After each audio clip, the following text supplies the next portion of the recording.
Football and South American have an unbreakable bond between each other. Even some of the countries were solely known regarding football, like both Brazil and Argentina having a massive history on contributing football, given some of the iconic names that still be worshipped and adored to this day. Names like Pele, Ronaldo Nazario, Diego Maradona, Enzo Francescoli, Gabriel Batistuta, and the more modern Lionel Messi, Luis Suarez, and Neymar. Besides, South Americans have been consistently providing football talents to European football. But coming back to Man United, in the Red Devils' rich history and endless list of great names, have been surprisingly uncommon for Man United that they do not have, or on the rather lower side of South American players, even they have only a handful of them made their name under the Red Devil shirt. In this modern football and advanced scouting, Man United yet to really have a network scouting that many untapped gems or potential footballers coming out from the Latin America region. So in this video, we have a look at some clubs example that are approaching South American players with certain success and how will Man United can learn from there. In case you didn't know, what is up ladies and gentlemen, I am Marvin, codename CM. Welcome and welcome to the Code United channel once again. If you in any shape or form stumble into this channel and somehow some way like this kind of content, do please like, share and subscribe to this channel, as each of your precious subscription will be a massive motivation for me to upload new content. And don't forget to ring the notification bell for every new upload. With that said, let's get straight into the video. South American market often be the goldmine of talent that consistently have high numbers in shipping multiple talents across the range of ages and position. Despite that, South American having their own league, for instance, the Brasileiro Serie A and Argentina Primera Division, whereby some of their prestigious clubs like the former Neymar and Pele club Santos for Brazil and the Boca Juniors from Argentina. However, due to lack of international exposure and overall most people watch football more preferable watching the European top 5 league, with the Premier League having the most watched league in the world. Hence, since the 2000s, more and more South American footballers prefer to make the move to Europe rather than develop their careers within their born country. Even as great of a player like Ronaldo Nazario and Ronaldinho both made their names known across the worldwide in La Liga. Even the likes of Lionel Messi, an Argentinian, but he is a product of La Masia, where he has his development in Barcelona. Without exception for the likes of Neymar Jr., whom unlike several Brazilian superstars, made his rise to superstardom in Santos. He even achieved a nomination in Ballon d'Or in the Serie A instead of his performance in Europe. However, because of footballers in South Americans resulted in several clubs specialized in targeting young unproven talent at the age of below 18s or even below 15s, brought them into their respective club, nurtured them into the big leagues, ready, thus selling them at a high price. The most obvious example is none other than Benfica in the Portuguese league. Benfica and other Portuguese leagues like Porto, although placed themselves within the Big 5 club league, the Portuguese league in general were not as widely known as other leagues, not even comparable to their neighbor country of La Liga.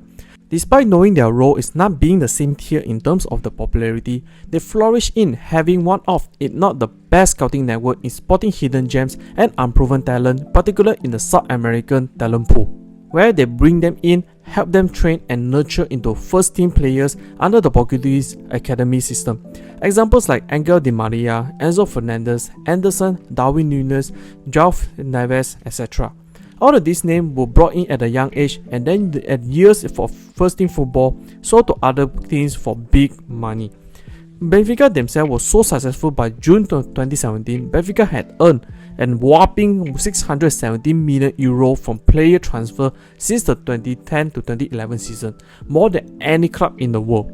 Even their direct rival Porto have much success in bringing in South American players and then sold at a high price, for the likes of former Man United player Anderson and Radamel Falcao to the more modern players like Luis Diaz and James Rodriguez were some of the better known names. To say the least, the Portuguese league were professional in scouting gems in the South American market. Another English club like Brighton, whom since their promotion to the Premier League in the 60-70 season, they have developed a reputation being a massive talent factory, also enjoy in bringing in even lesser known players from other South American countries beyond Argentina and Brazil. Brighton brought in the likes of Alexis McAllister and João Pedro. They also brought in the likes of Moses Caicedo and Pérez Estupiñán from Ecuador. Besides, don't forget Julio Enciso from Paraguay. This man only scored bangers after bangers. This kid, before his injury, when he has the ball at the 25 yard, you did have to stick tight to him, or else he had the ability to shoot to the top corner. Furthermore, after Brighton's success anchored by the McAllister and Caicedo through the Europa League qualification, both eventually sold to other clubs for quite a sum of money. McAllister, having a release clause, was sold to Liverpool for 40 million, right now solidified himself as a starter for the Reds. While Caicedo, after a long period of tug of war between Liverpool and Chelsea, he was sold to a total of 125 million to Chelsea. Absolute insane money for a defensive midfielder. While lastly, another club having a massive changes in their transfer policy were none other than Real Madrid. Los Blancos, particularly the Florentino Perez tenure, is not known for being patient in having the club develop young talent, rather targeting big name signings. Titled Los Galacticos have been his plan, made at least one major superstar signing every year in his early tenure.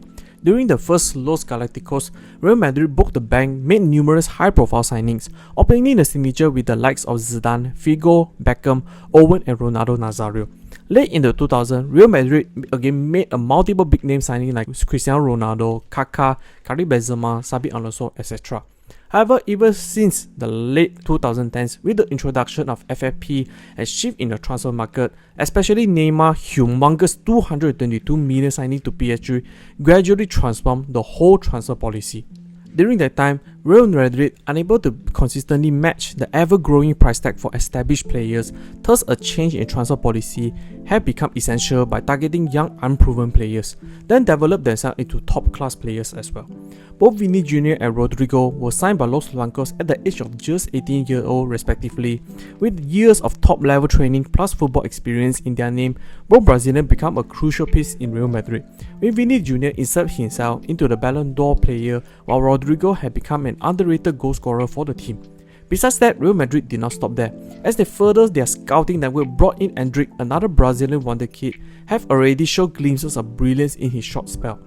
Other than that, moving slightly early days, Real Madrid also brought in Casemiro, a rather unknown Brazilian midfielder at that time, but eventually evolved into one of the best ball-winning holding midfielder and an auto starter for Brazil national team for a long period of time. This number of exploring South American footballers example proved to be one of the paths even for big clubs to do so, as compared with established players where their fee will rose to easy more than 50 million, meant that clubs could adopt with using far more advanced scouting to find hidden talent.